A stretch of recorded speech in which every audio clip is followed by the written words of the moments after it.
Assalamualaikum warahmatullahi wabarakatuh. Waalaikumsalam warahmatullahi wabarakatuh. Semoga Allah merahmati Imam Nawawi, keluarga beserta orang-orang yang dicintai beliau. Amin ya rabbal alamin. Semoga Ustadz dan keluarga, tim kajian serta kaum muslimin senantiasa diberikan kesehatan dan berada dalam nikmat dan kasih sayang Allah Subhanahu wa ta'ala. Amin ya rabbal alamin. Pertanyaannya,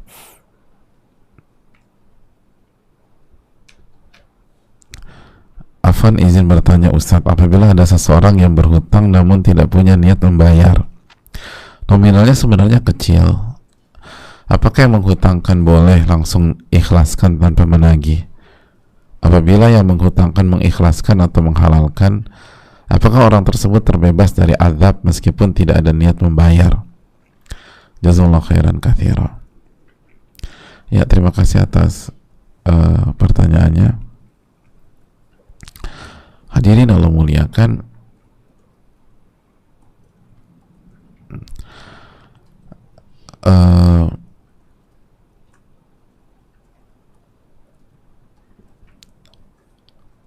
mengikhlaskan hutang adalah sebuah amal soleh yang mulia dan pahalanya besar.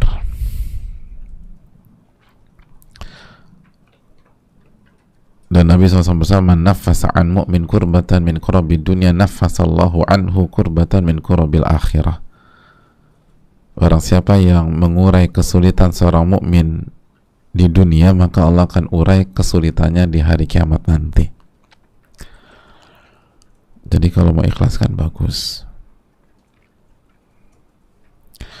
Walaupun kalau misalnya dia nggak niat bayar, kita bisa pertimbangkan untuk menagih bukan karena ingin mempersulit, tapi ingin mendidik agar ini nggak dijadikan kebiasaan buruk dan akhirnya merugikan pihak lain. Itu bisa dipertimbangkan, tetap ditagih, tapi lihatlah maslahat mudaratnya. Terus gimana sama yang emang nggak niat bayar? Enak banget dong gitu loh. Itu kayak botol ketemu tutup tuh, niat nggak bayar, ketemu orang baik, aman udah. Hadirin, semua akan dihisapkan.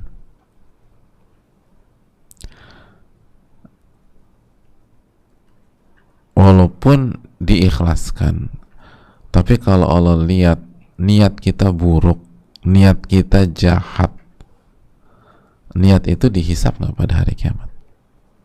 Amalan hati itu dihisap nggak di hari kiamat? Allah berfirman apa dalam surat Al-Baqarah ayat 225, walakin yu'akhidhukum bima kasabat qulubukum. Namun Allah akan menghukum kalian disebabkan apa yang dilakukan oleh hati-hati kalian. Jadi Allah akan hukum kalian disebabkan yang dilakukan oleh hati-hati kalian. Makanya perlu didudukkan. Sebagian kita tuh dari kecil memahami dosa itu atau hal buruk itu baru dicatat sebagai dosa kalau sudah dieksekusi. Tapi kalau niat doang itu nggak berdosa. Ya nggak sih, dulu kita mikirnya gitu. Ya nggak sih? Anda pernah kecil nggak? Dari kecil kan gitu ya. Beda sama amal soleh. Amal soleh itu niatnya pahala, dikerjain pahala lagi besar. Tapi kalau dosa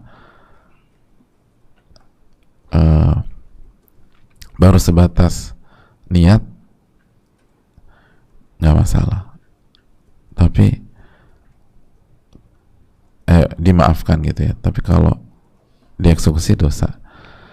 Nah hadirin Allah muliakan, apakah itu benar betul? Jawabannya, yang dimaafkan itu kembali ke sabda Nabi, ma haddatsat bihi anfusuhum, atau kama qala, Yang dimaafkan itu kalau masih berupa besitan hati. Adapun kalau sudah menjadi niat dan tekad bulat, maka apa yang ada dalam hati kita itu dihisap dan dihukum. Bukankah ria itu amalan hati? Iya kan? Ria itu perbuatan apa? Hati. Bukankah ujub itu perbuatan hati? Bukankah kesombongan itu semua berawal dari perbuatan hati? Dan itu dihukum. La yadkhul jannata man kana fi qalbihi mithqalu dzarratin min kibrin. Gak akan masuk surga orang yang di dalam hatinya ada kesombongan walaupun dengan persentase terkecil seperti dzarrah. Nggak masuk surga kata Nabi. Di tangannya, enggak, di hatinya. Loh, perbedaannya apa? Bedakan antara baru besitan-besitan, syaitan kasih was-was, terus kita acuhkan, kita cueki, kita nggak gubris, dengan kita respon, lalu benar-benar kita punya niat buruk, perbuatan hati yang buruk, dan seterusnya. Lagi pula orang ini bukan hanya niat buruk, tapi sudah dipraktekkan, buktinya dia nggak bayar-bayar. Ketika ini orang nggak bayar-bayar, berarti ini baru sebatas niat, nggak mau bayar, atau sudah dieksekusi niatnya itu? Hah? Sekedar niat atau udah dijalankan? Udah dijalankan, buktinya dia nggak bayar-bayar. Berarti ini bukan hanya niat, bukan hanya amalan hati lagi, ini udah dijalanin. Itu berarti ngambil duit orang tanpa hak.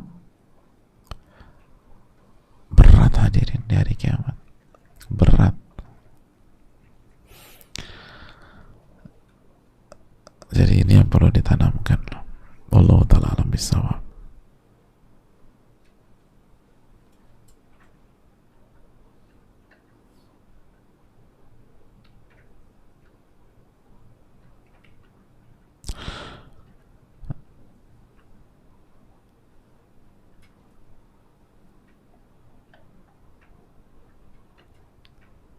Assalamualaikum warahmatullahi wabarakatuh. Waalaikumsalam warahmatullahi wabarakatuh.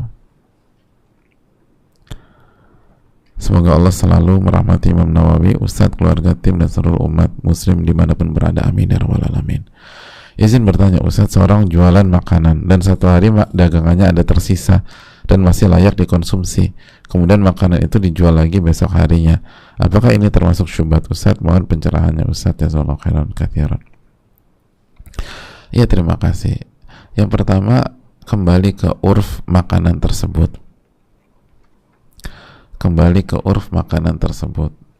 Kaidah fikih mengatakan al-ma'rufu urfan kal masyruti syarta. Sesuatu yang berlaku urf itu seperti syarat tidak tertulis. Urfnya ini, makan ini nggak masalah, nggak. Kalau dijual lagi besok jika nggak habis. Kalau misalnya nggak masalah, nggak apa-apa, tanpa harus memberitahu, itu nggak masalah. Contohnya apa? Banyak banget contohnya. Kerupuk misalnya, atau jualan kerupuk, hari ini belum habis, besok boleh nggak dijual lagi? Tanpa harus kasih tahu ini sisa yang kemarin, kan nggak perlu juga. Namanya juga kerupuk, gitu loh. Tapi ada makanan perlu dikasih tahu. Perlu dikasih tahu. Makanya kan ada makanan, kan makanya expire tuh beda-beda hadir, ya kan? Makanya dikasih tahu waktu expired. Nah itu. Ada makan nggak ada waktu expirednya. Gitu. Banyak lah. Antum jualan korma langsung. Hari ini belum habis, besok dijual lagi, boleh nggak? Ya boleh-boleh aja. Nggak harus bilang ini sisa yang kemarin. Ya semua juga tahu ini sisa kemarin secara umum misalnya. Jadi nggak semua makanan bisa dipukul rata. Kembali kepada urf dan perbedaan makanan itu masing-masing. Tapi kalau itu makanan yang urfnya tuh fresh, seterusnya, nggak harus di ini. Bahkan sebagian makanan justru yang dicari itu yang bahannya tuh nggak fresh. Bener nggak sih? Contohnya apa? Nasi goreng. Nasi goreng yang enak nasinya yang fresh bener-bener terus digoreng atau yang udah agak perak-perak gitu ya? Hah? Iya kan? Antum dapat nasi goreng yang itu justru kurang oke. Gitu hadirin. Kok jadi lapar ada pagi-pagi nasi goreng nih. Enak, Masya Allah. Jadi nasi goreng tuh yang zen itu kan, kalau saya salah mau diluruskan ya, itu kan yang udah bukan yang baru fresh gitu. Ya, jadi kalau makanya makan nasi sisa tuh enak. Nasi goreng udah enak, zen. Kalau nasi sisa kemarin gitu. Allah Ta'ala bisa. Ini yang bisa disampaikan, semoga bermanfaat dan semoga Allah kasih taufik kepada kita. Allahumma inna nas'aluka ilman nafi'an wa na'udzubika min ilmin la yanfa'. Rabbana taqabbal minna subhanaka wa la ilaha illa anta astaghfiruka wa atubu ilaik. Assalamualaikum warahmatullahi wabarakatuh.